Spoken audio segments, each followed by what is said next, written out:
Hello বন্ধুরা, আশা করি তোমরা খুব ভালো আছো। প্রাক শারদীয়া শুভেচ্ছা রইলো আমার অনেক। দেখো, আজকে কাটিং নিয়ে হাজির হয়ে গেছি তোমাদের সামনে। একটা অ্যাডভান্স হেয়ার কাট দেখাতে চলেছি। দেখো কিভাবে করেছি, কেমন করে করছি সেটিংটা, সেটাও দেখাচ্ছি। কেমন হয়েছে দেখে বলবে। আমাকে যদি পছন্দ হয় অবশ্যই একটা সাবস্ক্রাইব করে দিও।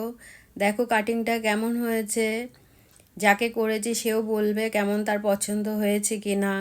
দেখো কাটিংটা কেমন হয়েছে, তোমরা পছন্দ হলে অবশ্যই আমাকে একটা সাবস্ক্রাইব করে দিও। শুভ রাত্রি, সবাই ভালো থাকবে। কাটিংটা দেখে একবার সবাই দেখে বলো কেমন হয়েছে কাটিংটা। অ্যাডভান্স হেয়ার কাট, লেয়ার কাট, স্টেপ কাট, এটাই একটাই নাম। দেখো কেমন হয়েছে পছন্দ হয়েছে তোমার হেয়ার কাটিং? খুব সুন্দর হয়েছে, খুব সুন্দর, থ্যাংক ইউ। খুব সুন্দর।